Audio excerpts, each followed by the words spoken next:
கோவிலுக்கு வந்திருக்கோம். வடபழனி கோவில் உருவாகி 50 ஆண்டுகள் ஆகிறது. வடபழனி கோவில்கிட்ட ஒரு பெரிய சிவத்தலம் உண்டு. புலியூர்னு பேர், வியாக்கிரபுரீஸ்வரர்னு கோவில் உண்டு. இந்த கோவிலை உருவாக்கினது ஒரு சித்தர். அவர் பேர் அண்ணாசாமி.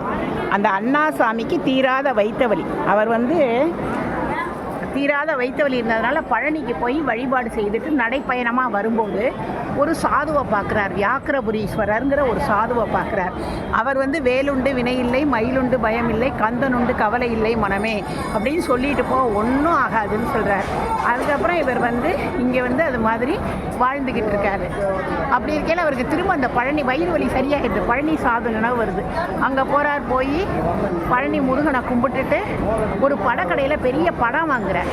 அந்த படத்தை அவர் எடுத்துக்கிட்டு இங்கே சென்னைக்கு நடந்தே வர்றார். அதாவது அந்த படக்கடையில் படம் வாங்குன்னு சுவாமி அவருடைய கனவுல சொல்கிறார். வடபழனி நம்முடைய பழனி முருகன் அதே கடைக்காரருக்கும் கனவுல சொன்னதுனால அவர் இங்கே அந்த படத்தை வாங்கி தலைச்சுமையாக அந்த படத்தை எடுத்துக்கிட்டு அவர் இங்கே தன்னுடைய வீட்டில் அந்த வச்சு கோவில் கட்டுறார். அவர் பேர் அண்ணாசாமி நாயக்கர்.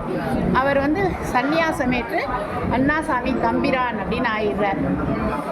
அவர் அந்த கொண்டு வந்த படம் தான் அந்த நடுவில் பூசாரி நிற்கிறார். அந்த படம் தென்பழனின்னு இதுக்கு பேர். அந்த படத்துக்கு பேர். அந்த அண்ணாசாமி நாயக்கருக்கு ஒரு பெரிய ரத்ன செட்டியார்னு ஒருத்தர் உதவி செஞ்சு இந்த வடபழனி கோவிலை கட்டுறாங்க. கட்டினதுக்கப்புறம் அவர்கிட்ட பாக்யலிங்கம் தம்பிரான்னு ஒருத்தர் இருந்து அவர் தான் இப்போதைய எங்கே இருக்கார் பாருங்க படத்தில், அவர் தான் இப்போதைய கோவிலினுடைய அற்புதமான வளர்ச்சிக்கு காரணம். பாக்யலிங்க தம்பிரான். இதுதான் தென்பழனி. அந்த படம் அங்கே உள்ளே இருக்குது. நடுவில் ஒரு 200 வருஷமாக இருக்கிற படம். அதனால் புகை படிந்து இருக்குது. அதே மாதிரி இவர் தான் அண்ணாசாமி தம்பிரான். அந்த காலில் ஆணி உள்ள செருப்பு போட்டு குறி சொல்லி மக்கள் இவரை பார்க்குறதே பெரிய பாக்கியம்னு நினைக்கிறாங்க. இவர் தான் அண்ணாசாமி தம்பிரான். இவருக்கு ரத்னசாமி செட்டியார்னு ஒருத்தர் உதவி செய்கிறார். இவருடைய சீனனா பாக்யலிங்க தம்பிரான் வர்றார். அவர் தான் இந்த வடபழனி கோவிலை கட்டினார். கோவில் கட்டி 50 வருடம் ஆகிறது. இதற்கு முக்கியமான காரணம் இவருடைய வீடு தான் இருந்திருக்கு.